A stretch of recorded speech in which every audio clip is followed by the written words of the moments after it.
Hello and welcome back to the Museum of Everything Else. I've just taken all of the jack sockets out of the 1000 Oscillator Megadrone because Melanie, who has been documenting all the names on the knobs and typing them in, has finally finished it. So I now need to take a photo of every single panel, line up all of the knobs so they're in the right angle, and then upload the pictures with all of the Patreons' names on them with the list that Melanie has made. Yeah, it's nearly done, so that should be up at some point this week, and then you can, if your name's here, you could see, and if not, your name's not here, then you can see who has got their names on it and stuff like that. As you can see, I started winding up the jack sockets just a second ago, but I just realised there's like 200. It took me a few minutes to do 20. I was like, I'm not in the mood. So that's going to be a slow and steady job over the next couple of days of just cleaning that up. The progression with the museum has been quite the saga, but it's just, it is what it is. Everything takes a little bit longer than you're expecting,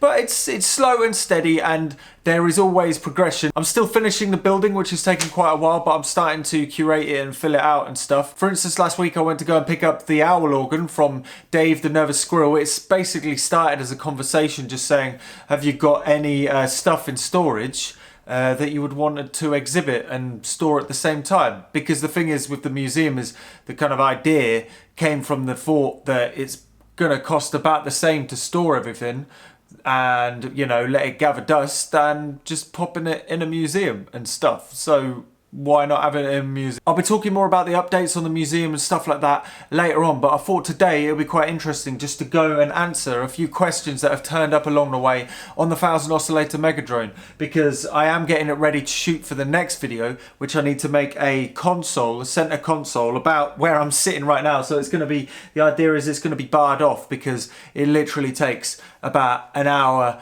to 2 hours to tune. So the idea of somebody coming up and just going, it's just going to go out of tune very quickly. So having one large knob that brings it in and out of tune, I think would be quite a good thing sitting right here. Obviously for residencies, which I am planning on sorting out, me and Melanie are figuring that all out at the minute, letting people just, you know, sitting and playing on it and making whatever they want on it and stuff like that. But for the odd people just coming in through the door, it's just a bit counterproductive having people just twisting knobs and just making it out of tune, because it's just going to become noisy straight away, and that's not what we want. So like some sort of console that's got a few different knobs and controls for the machine would be far more preferable. Anyway, I'm just going to answer a few questions that have come up quite a lot in the comments and stuff like that, as well as a few other questions that I got from a few Patreons last week when I asked if anybody had any questions.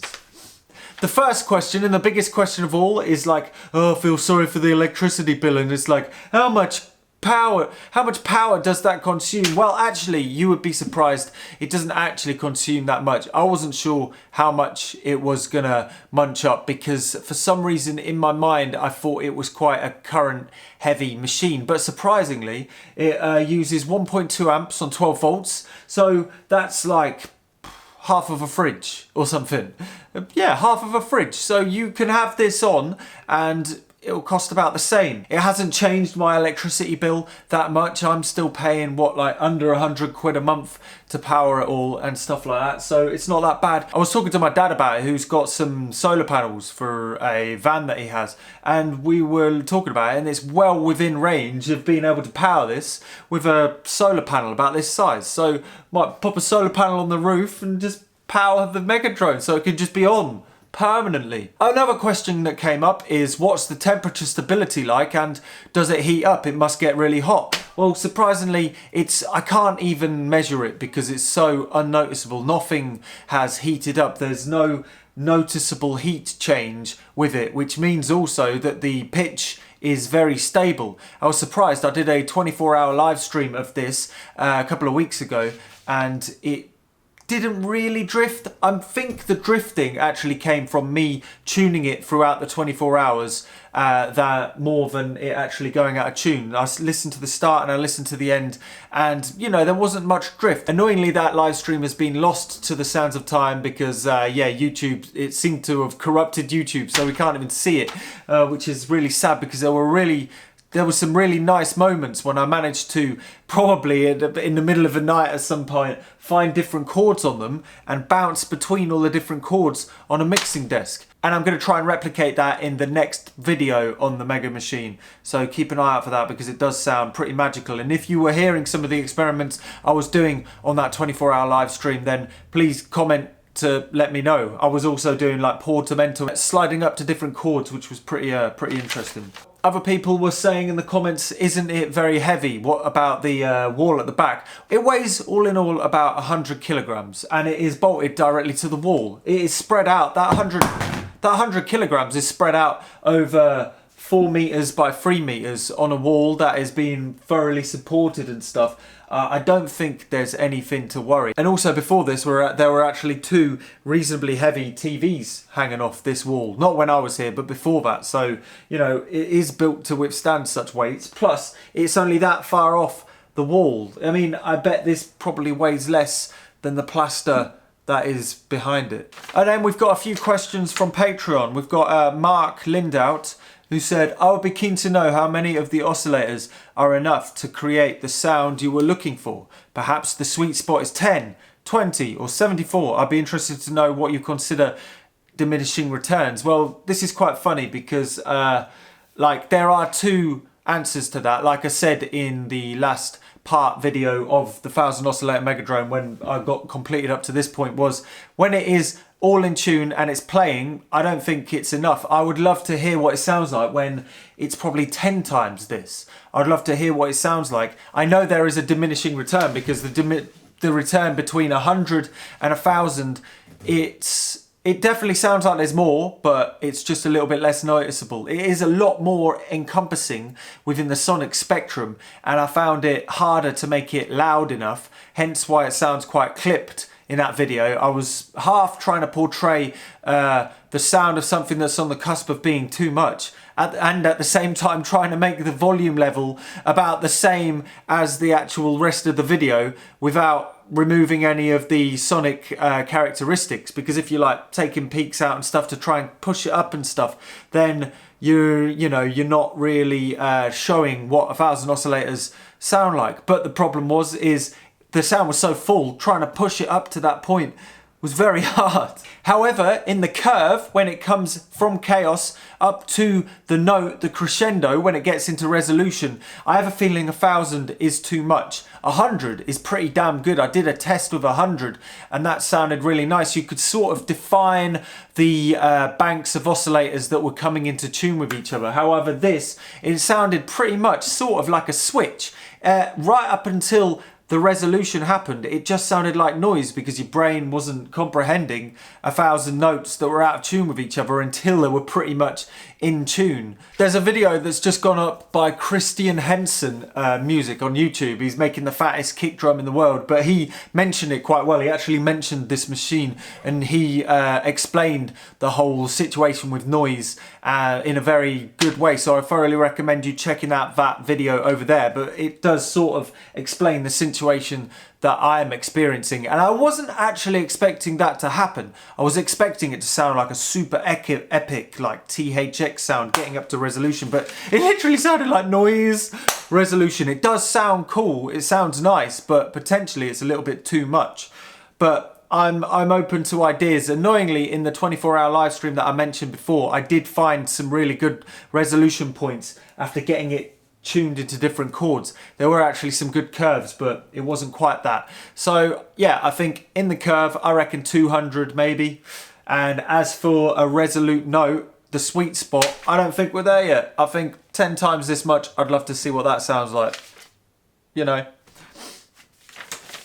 Number 2 from Mark again. Have you considered mixing the synth to a much larger set of speakers? For example, to 10 different endpoints. You could get a really nice deep surrounding diffuse sound, which you could position in the room at will by changing the mixer settings. Well, yes, this was one of the initial ideas actually. The initial plan was to have a speaker per row.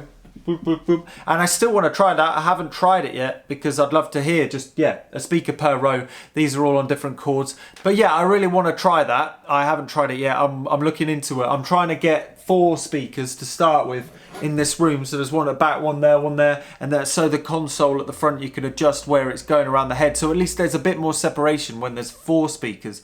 But yeah, obviously with bigger speakers, I can't really have it super loud in this place. It's not, I don't think the neighbours would really like me that much if it was ear-gutteringly loud. I only had it loud for a little moment until I pulled it back down again. But I reckon it would sound great in really big speakers and really big sub. The sub is very fluffy because there's so much going on, so there's not much definition, but it does sound pretty crazy noisy, and I would love to hear it in massive speakers. However, the problem is I can't move it anywhere because it's on the wall. So how am I going to get it into a place where I can listen in humongous speakers? I guess just play the recording through the humongous speakers, but that's sort of, you know, isn't as fun, is it? Another one by Mark. What is the usable frequency range this thing can output? Well, the thing is the bottom row is the low range and the top row is the high range. Each of the rows I would show you right now, but it's not plugged in. You're going to have to trust me on this one until the next video. I'll outline it. There, I think even in the part 1 of the 1000 Oscillator Megadrone, I'll sort of show the range. It's probably about 2 octaves or so on each of these. It's not a massive range. It's not big. It's not a humongous set of ranges on each knob, but it means you can make the oscillator very simply. Obviously, it's just basically 1000 of the super simple oscillators, which are made from 1 transistor, kind of with voltage breakdown, which makes it oscillate. So yeah, this is the lowest note, and then that is the highest note. So you're able to get, I reckon there's at least like 6 to 8 octaves that you can reach. However, the bottom row does actually go beyond that. Oh, and I've forgotten about the master tune. So you can tune the master pot so you can get more range. I reckon with using this master tune as well as just the knobs on them, you could probably get about 4 octaves out of each of them, down to being not even audible. You know, it's just like that kind of speed, right up to, oh, I don't know, yeah, probably 10 octaves, maybe more, I reckon maybe more. We'll find that out. I should probably have done this in a practical setup. Are there issues with phase dampening? I can imagine that with so many unsynced clocks, you will get full dampening at some point and effectively only hear 20% of the total possible output signal. It's very interesting, this question, because I was expecting that to happen. I was expecting it to be noticeable. And actually, when I was designing the initial module, I was experiencing phase cancelling quite a lot until I reduced the headroom to a ridiculously low amount. So it meant that, you know, it was not sounding that phase cancelling. Obviously, there is phase cancellation. That's the whole aspect of it. But it's not that noticeable when the headroom's so low. In fact, I don't even hear it. Like in synthesizers, other synthesizers, you can hear the waves kind of mingling and interlacing with each other. With this, because the headroom's so low, I'm not hearing it. It's not that noticeable. So after all of them are plugged in, there probably is some phase cancellation, but I think that's just a fact of stereo mixing, maybe. Any ideas on how to layer the oscillators? What I mean is that you layer them for greater stereo spread or for harmonic layering or whatever. Well, this is the same thing, like you just lay it into chords. The funny thing is in this, I keep on quoting something that I can't play to you, the 24-hour live stream. There was a point where obviously I had them all separate chords. So one of them was that I wasn't really focusing on what chords they were. I was just actually making them sound nice until I found that each of the columns actually made their own noticeable chords. Some of them sounded very minor, some of them sounded quite diminished, some of them sounded major. But when I put them all up to the same point, it all just sounded like one big chord. But then I was isolating parts of this big 1000-note chord, which still sounded nice. It didn't sound clashy at all. It just sounded like a nice resonant big note. You were pulling and isolating each of the 10 columns, each of the chords. It actually sounded like you were making something that sounded reminiscent of aspects of the planets. It was very strange. Like you had that da, da, da, da, that kind, those different notes in there. It was very strange. But then you put them all up and it sounded like one big fat note. So it was quite strange. I've only got a couple more. Atemetica on Patreon said, I'd like to hear the decisions you made in selecting the cap values and maybe some recommendations or suggestions to choose if you're building one. 2 or 10, which values is inaudible? Well, the bottom ones are 47 microfarads. Yeah, the bottom ones are 47 microfarads. These are probably the lowest you'd want to go unless you want to go, you know, really slow. You can get slow. You could go down to 100 microfarads, but it's just, they'll just be flashing, but you won't hear much. But it's worth a go. I think it's quite nice. But I've spent a while trying to, over my time of building these super simple oscillators from the 100 oscillators, even the 5 oscillator bank from the first video, which is actually up here. I'll grab it. This one from the first video. This one, I can't remember exactly what I used in here. I did use varied ones. Oh, they're all 10 microfarads. So 47 microfarads, you can still get a good fat bass note, but you can also bring it down to be like a kind of thing. So I think a few 47 microfarads, and then we went up to 22 microfarads, which is a bit of the same, to be honest. Like 22 microfarads, it's just a little bit higher, but it's not that much different. And then I've got 1, 2, 3 rows of 10 microfarads. And these are pretty good. They're good middle range. They sort of cover between the 47 and, yeah, the 10. So I don't think you need the 22. Just go from 47, have like 2 47 microfarads, maybe even 3 or 4. And then the 10s are a nice mid-range. And then I've got another 3 1 microfarad banks. So it's like go 47, 10, 1. And then I've got 1 at the top, which is a little bit too high. It's very high, which is 470 nanofarads. So it's half a microfarad. And that is very high. That's like the getting the dogs barking. After that, any higher than that, it's not that useful. But if you want to be interesting, if you're only building one of these, I suggest putting sockets where the capacitors are. So you can plug them in and plug them out. That will make it quite a fun thing. You know, I think it is, because if you put in MOSFETs on sockets, you may as well put the capacitors on sockets as well. Why not? And the transistors if you really want to. However, the transistors, I think the ones that are based in here, what are they? I can't remember. The 9018s, they seem to be the ultimate transistor for this job, because they've got a very low voltage breakdown, instead of like things like the 2M3904, which were, after a while, I know I made the first video using 2M3904s. I wouldn't recommend it because some brands don't actually oscillate, which is, I found that out after all of the ones that I did worked, and then I found out a lot of other people's work. So if you're going to build super simple oscillators, stick to the SS9018 transistor. Also, if you have any other transistors lying around, like a 2N2222, that's a good one as well. Sort of in the middle of those two. Also, what are your experiences?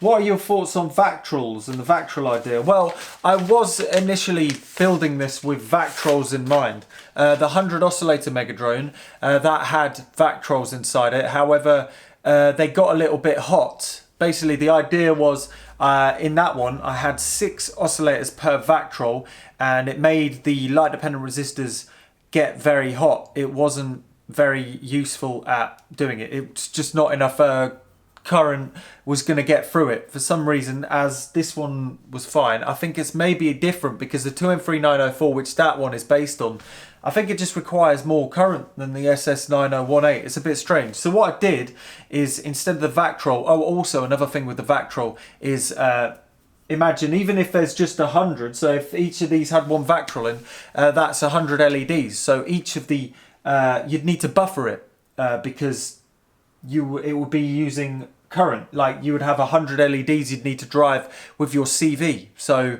it wasn't very helpful, I didn't think. So what I ended up doing was, the first thing that I did was I tried Vactrols. It got a little hot in that setup. It might have worked for this, but then I explained the other problem that I had. And then I went with transistors. I first tried 1 transistor to control the CV of a whole panel, but I found that when the CV was a little low, all of the knobs, all of the pitches were intermingling. So if you adjusted 1 pitch, it would make the rest of them kind of dip down the opposite way. So there was lots of intertalk between it. And then I tried it with a separate transistor for each of them same, you had crosstalk going on. So I went for the MOSFETs, which are what's in here now. It's a very strange way of using a MOSFET, and technically it's not really what a MOSFET's for. But I've managed to make CV control over each oscillator with just one component on each oscillator for CV control, which I feel was important. You could have done it other ways, but you would have needed to use more components, and it would have just meant I would have been sat there soldering for so much longer than I have here. So,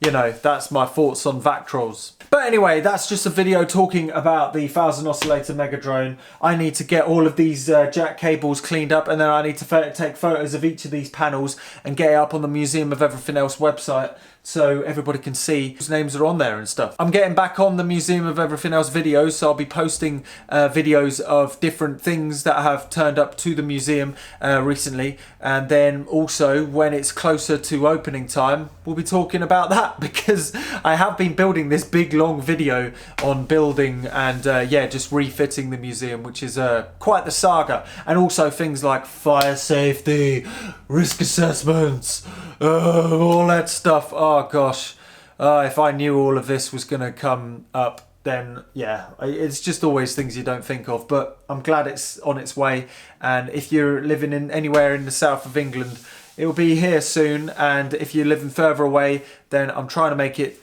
you know, as self-sufficient as possible. So yeah. Anyway, I've been Sam, Look Mum No Computer and all that stuff. If you haven't seen the video on this, go and check it out. The links are below, and yeah, see you later.